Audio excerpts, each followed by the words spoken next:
بیا هم تاسو ته هرکلی دوستانو ډېره مننه چې خپله خپرونه تر دې دمه تاسو راسره په مینه باندې کتلې ده او زموږ سره پاتې شوي یاستئ. ستاسې غږ برخه ده. ستاسې غږ برخه نن د کندهار ولایت د ښاروالۍ ته ځانګړې شوې ده.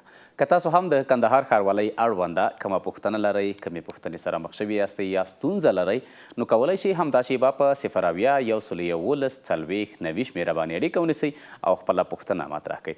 موږ سره هم په خپرونه کې د ټیمز له لارې د کندهار ښاروالۍ ویان سیف الله عاصم میلمه دی. له دوی سره موږ خبرې لرو، تاسو هم زموږ سره پاتې شئ. عاصم صاحب ستړي مه شئ، سهار مو نیکمرغه. ډېره زیاته مننه ښاغلي الکوزی صاحب. زه هم تاسو څخه د ارياناتلويزيون وایم په دې هیله یم چې ورځ به یې په خیره پیل کړي. ډېره مننه، په خیر اوسئ چې موږ ته مو وخت راکړه. عاصم صاحب پیل کې به د ربوار په حساب باندې پوښتنه را پیل کړمه، ځکه لومړی ربع یا د کال لومړی فصل پای ته ورسېد. د کندهار ښاروالۍ کومې کړنې ترسره کړي، کومې پروژې تطبیق ته رسولي دي؟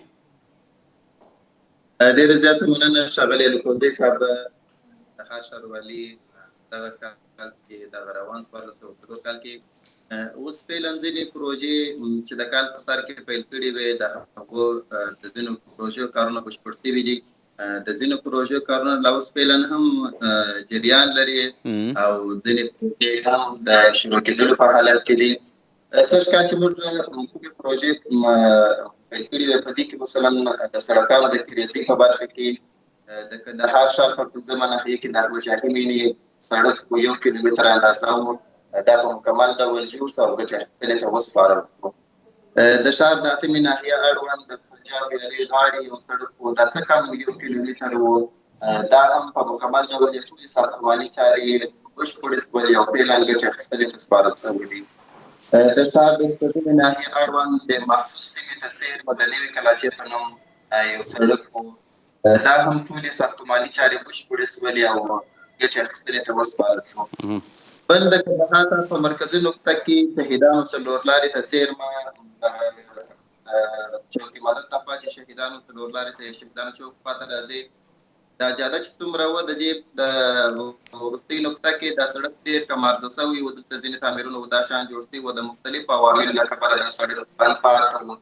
د دې وروستۍ کې ښاروالي په دې وتوانېده چې دغه مارکېټونه اصلاح کړل او دغه بیا یې ونړول او دغه ساحه یې پراخه کړل او په اساسي ډول یې جوړه کړله. دغه څلور لارې پراخه شوه، په ډېره ګڼه ګوڼه وه، ډېرې ستونزې وې. اوس الحمدلله دغه مشکل حل شو او دغه لارې پراخه شوله او ټوله کارونه بشپړ شول. یو پلچک پکښې شامل و، پیاده رو د سړک ګریزي وه. د ښار د تنظیم په برخه کې د یوه لویه جاده چې موږ اوس فعلا روښانه کړې ده، هغه د کندهار کې د ګڼ څلور لارې څخه شروع تر باډرخونه پورې دا تقریبا 8 کیلومتره اندازه سړک دی. دا ټول په دې وروستۍ کې روښانه کړي. ډېر مختلف سړکونه مو روښانه کړي وو، دا په دې وروستۍ کې چې اوس فعلا روښانه شوي دي. د دې سړک ټول کارونه بشپړ شوي دي او نور په دغه د چریو د کانکریټي کارونه دي. دا سړک جریان لري، مختلف ناحیو کې مختلف کانکریټ شوي دي، مختلف چرې جوړې شوي دي او مختلف پلچکونه جوړ شوي دي. ډېره مننه، سلامت اوسېږي. د دوستانو اړیکې به هم راخلو، تاسو سره به نورې پوښتنې هم شته را سره. په خیر و سلامت اوسئ. ګورم چې لیدونکی څوک او له کومې سیمې را سره دی. السلام علیکم. وعلیکم السلام ورحمت الله. صاحب بخیر. مننه، ژوندی اوسېږي. څوک خبرې کوئ؟ خیر الله خیرخان له مهنشین ولسوالۍ د کندهار ولایت مهنشین ولسوالۍ سره په تماس یم. خیر الله. اوه ښه، مهرباني خیر الله. یو خو دغه ملي تلویزیون ته ارياناتلويزيون نه خاص په کار نه کوي، د رادیو خاص کار نه کوي. زه وایم چې دغه کې نو فکر تغیرات راولي، بس چې غوره په سر کې کار کوي او پر ځای کار نه کوي.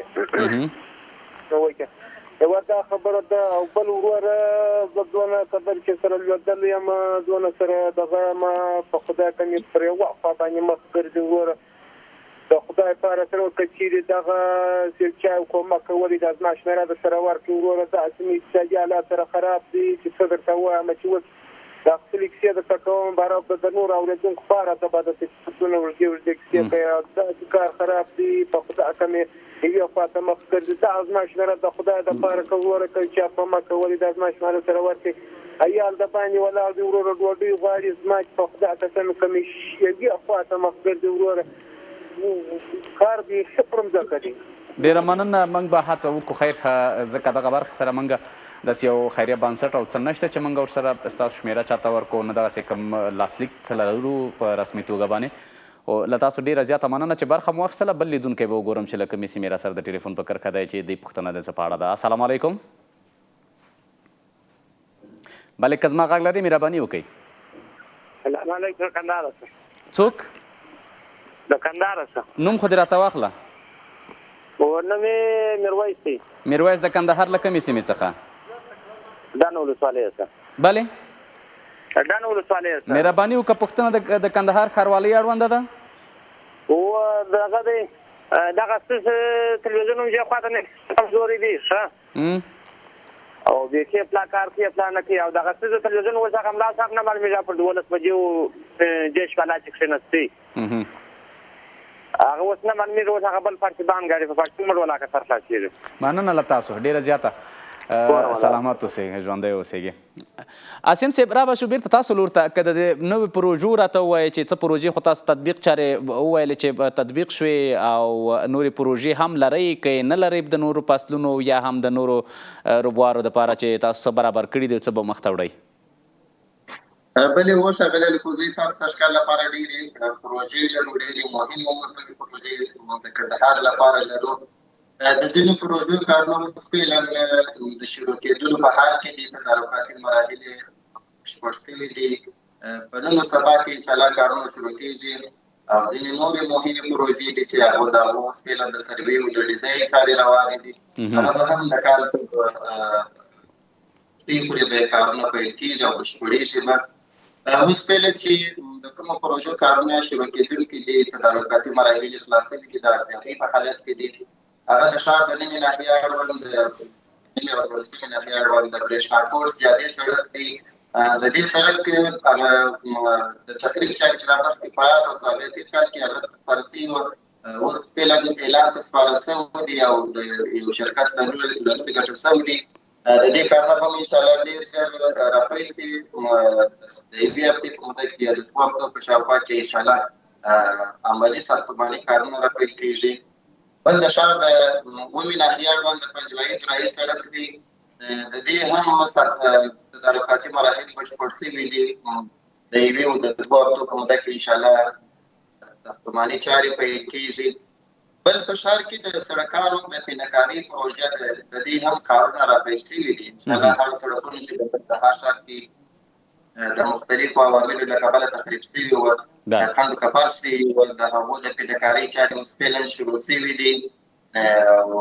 ځینې نورې پروژې لکه د استعدادي دیوالونو پروژه ده دا هم د تدارکاتي مراحلې خلاص شوي دي د شروع کېدلو په حالت کې ده. ځینې نورې پروژې دي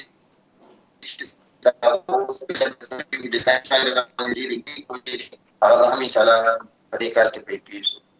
سلامت ژوندی اوسېږئ. عاصم صاحب راځو دې برخې ته هم چې د نرخونو د کنټرول خبره که راته وکړي ځکه په ایران کې ایران او د اسرائیلو د جګړې سره سم په افغانستان کې ډیری اموال قیمته شو. هغه څه چې باید نه وای شوي تاسو څومره په دې برخه کې کار وکړو یا مخنیوی کړی دی؟ رښتیا هم د دغه جګړې څخه خصوصي استفاده باندې ځینې کسانو ځینې تجارانو عامو هېوادوالو د ضرورت توکي دا ګران کړل. خو کندهار ښاروالۍ په دې اړه باندې له ټولو تجارانو سره په بار بار مجلسونه ترسره کړل او دغه اندېښنه او ډېر ژر به څه کنټرول شولی چې په دې وروستیو کې ښاروالۍ او د ښار کې د ځینو نورو ادارو سره په هماهنګۍ باندې اقدام ترسره کړي. هغه دغه د تیلو په برخه کې وو. دلته تیل ډېر ګران وسوله کندهار کې او بل داسې چې د کیفیته تیل د یا عام ساده تیل د سوپر په نوم باندې خرڅوله. په دې برخه کې کندهار ښاروالۍ د نفټوګاز اماراتي شرکت و د کندهار کې ولایت مقام د ځینو نورو ادارو سره په هماهنګۍ باندې په ټولو پمپونو باندې نظارت ترسره کړي. هغه پمپونه چې په خودسري ډول یې تیل ګران کړي وو او یا یې هم عام تیل د سوپر په نوم باندې خرڅوله د هغوی پمپونه ور وتړل. تقریبا کندهار ښار کې اووه پمپونه موږ وتړل په دې خاطر باندې چې هغوی تیل ګران کړي وو او یې عام تیل د سوپر په نوم باندې خرڅول. یو شرط چې د ټولو پمپونو لپاره کېښود هغه دا چې نور به د سوپر په نوم باندې تیل کندهار کې نه پلورل کېږي او که چېرې څوک هم خرڅوي هغه به د ابتدا زیمبابوې سرکار څخه رسمي جواب ورکوي هغې کولی شي چې سوپر په نوم باندې تیل خرڅ کړي. نور خوراکي او غیر خوراکي توکو باندې موږ بازار کې کنټرول مننه. په دې برخه کې به نورې پوښتنې هم ولرو. عاصم صاحب فکر کوم کم لیدونکی هم د ټلیفون په کرښه دی دوی به راواخلو. سلام، تاسو ستړي مه شئ. بله اړیکه پرې شوه. 0 اویا 111 40 90 د اړیکې شمېره ده. دوستانو تاسو کولی شئ چې راسره برخه واخلئ. نن یوازې د کندهار ولایت اوسیدونکي کولی شي چې د کندهار ښاروالۍ اړونده کومه پوښتنه لري کولی شي اړیکه ونیسي او خپله پوښتنه مطرح کړي. ځکه ډېری وخت به دوستانو اړیکه نیوله د کندهار د ښاروالۍ په اړه به یې ځینې پوښتنې مطرح کولې، خو نن هغه دوستان نه پوهېږم چې څنګه چل دی ویده پاتې که څنګه تر اوسه پورې اړیکه نه نیسي. عاصم صاحب نه پوهېږم چې دغه دوستان څنګه اړیکه نه نیسي او ځینې وخت د نرخونو د کنټرول او ځینې نورو برخو باندې شکایت لري. په ښار کې د اډو د نشتون چې تاسو سره ښه اړیکه شته ګورو چې څوک را سره دی. السلام علیکم.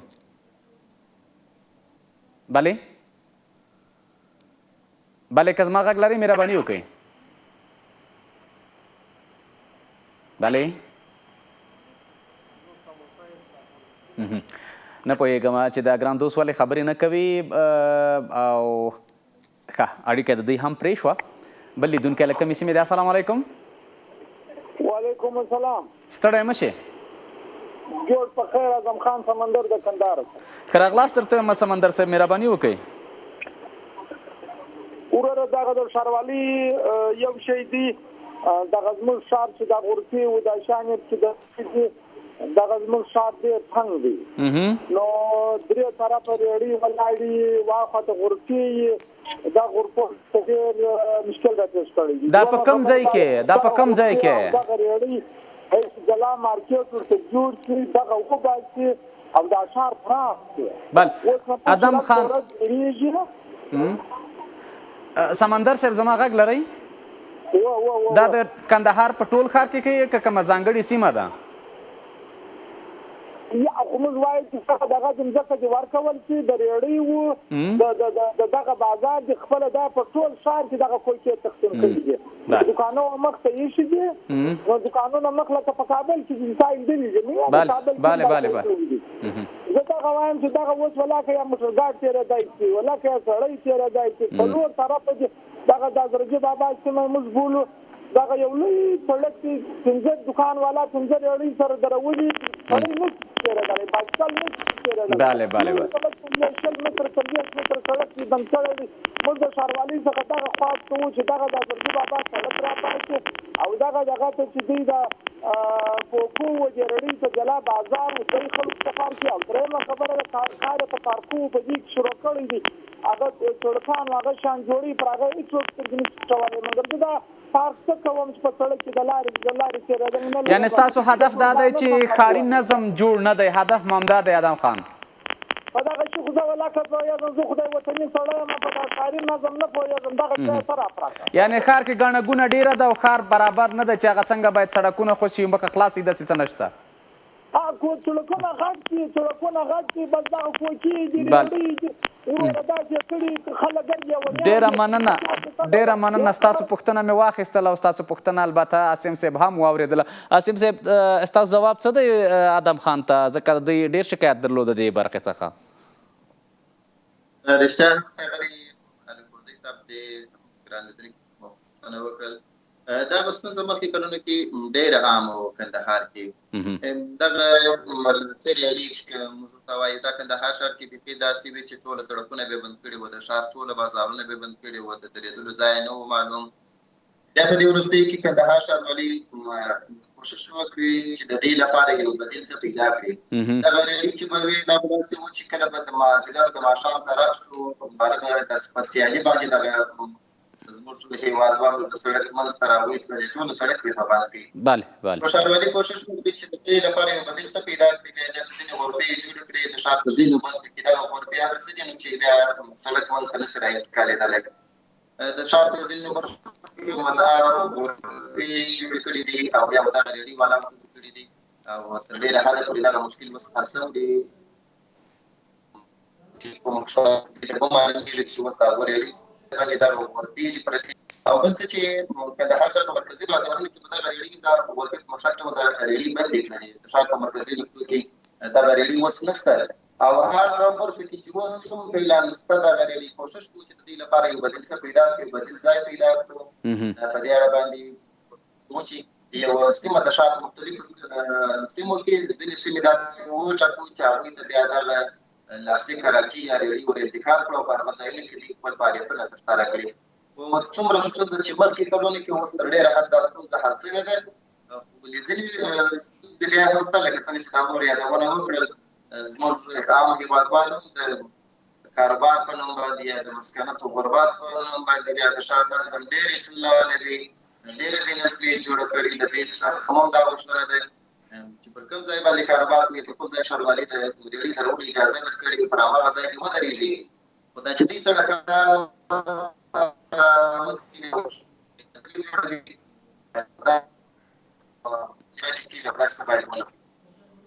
ډیره مننه اسیم صاحب چې راسره وې په خپرونه کې او د زموږ پوښتنو ته د ځوابونه راکړل او د کندهار د ښاروالۍ د فعالیتونو مو موږ خبر کړو دوستانو سره ډېره مننه شامل